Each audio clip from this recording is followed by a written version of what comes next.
అందరికీ నమస్కారం. నా పేరు అర్చన. ఈరోజు కథ నా గుండె చప్పుడు నువ్వే పార్ట్ 90. హర్ష, ఈ కంపెనీ నాది. Shut up mister Rajarao. మీ నోట్ల నుండి ఒక్క మాట బయటికి వచ్చినా ఇక్కడే గొయ్యి తీసి పాతేస్తా అంటున్న హర్ష మాటలకి అక్కడున్న బోర్డ్ ఆఫ్ మెంబర్స్ కళ్ళు నోర్లు పెద్దవి చేసి చూస్తూ ఉంటారు. మామ్, ఈ పేపర్స్ పైన సైన్ చెయ్యు అంటాడు. అతడి మాటలను పట్టించుకోకుండా హర్ష, ఇక్కడ మాట్లాడుతున్నా వినబడట్లేదా అంటాడు రాజారావు. ఇది నా కంపెనీ. ఈ కంపెనీ మీద ఎవరికీ ఎలాంటి హక్కులు లేవు. సింధు, నువ్వు ఆ పేపర్స్ పైన సైన్ చేశావనుకో, ఇప్పటి నుండి మనిద్దరి మధ్య నీకు నాకు ఎలాంటి సంబంధం లేదు అంటున్నా వినిపించుకోకుండా హర్ష సింధుజని సీరియస్గా ఒక చూపు చూస్తాడు. ఇటు కొడుకు మాట వినాలా, అటు భర్త మాట వినాలో అర్థం కాక అయోమయంగా చూస్తూ ఉంటుంది. మామ్, నీ భర్త చెయ్యకూడని తప్పులు చాలా చేశాడు. నా మాట విని సైన్ చెయ్యు. ఎక్కువ టైం లేదు, త్వరగా సైన్ చెయ్యి.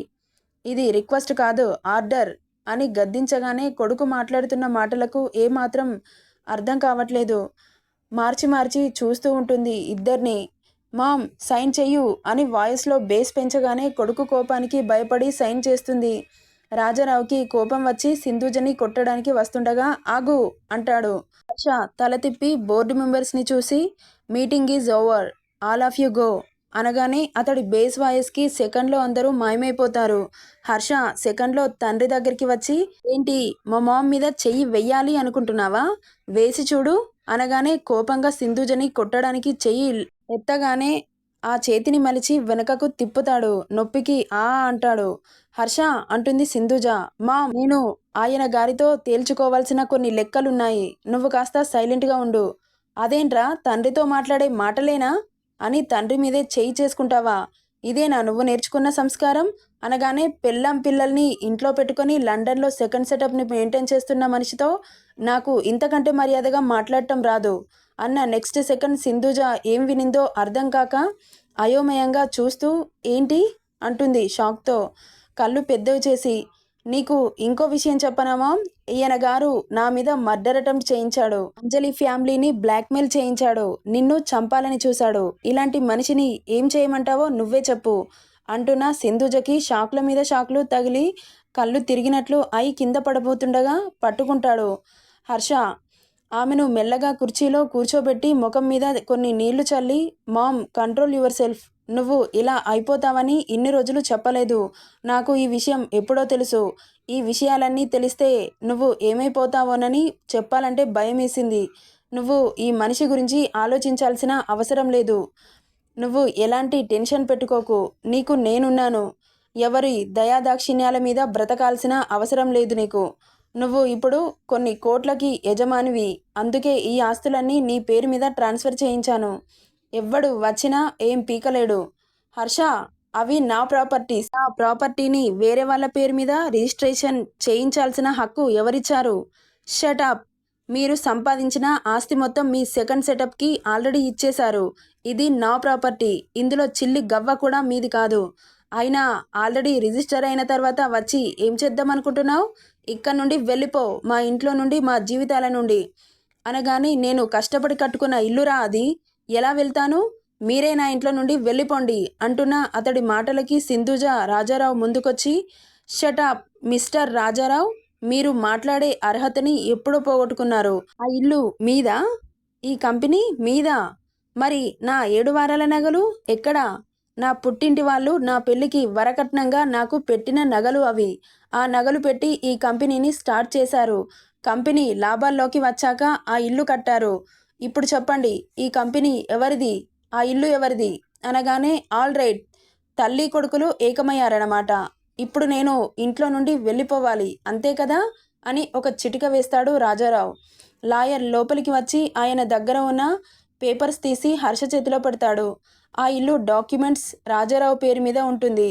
ఓకే మిస్టర్ రాజారావు, నువ్విలా చేస్తావనే నీకు ఆ ఇల్లుని వదిలిపెట్టాను.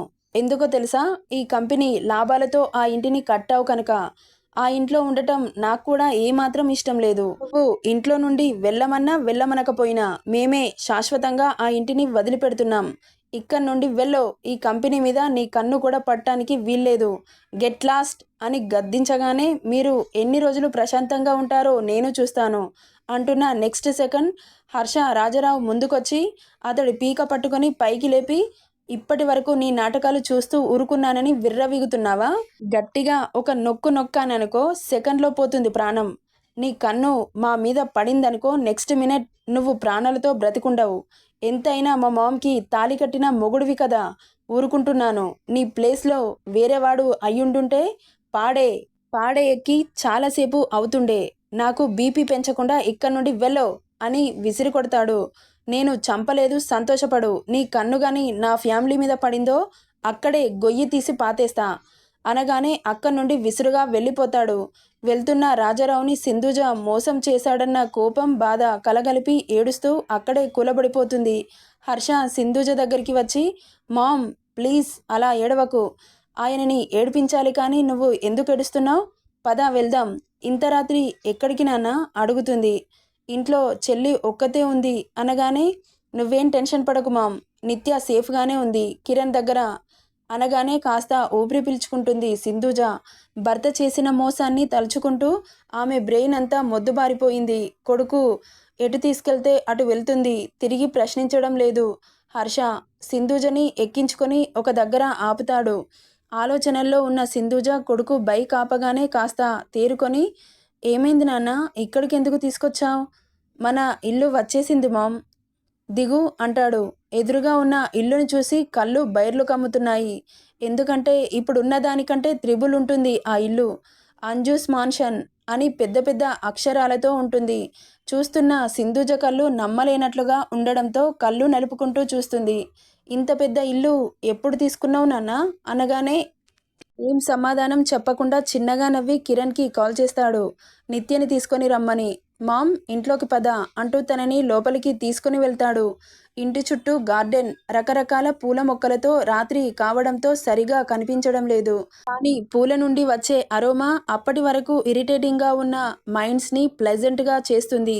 కాస్త మనసు ఊరటపడి ఇంట్లోకి వెళ్తున్నారు. కానీ సింధుజ మనసంతా భారంగా ఉంటుంది.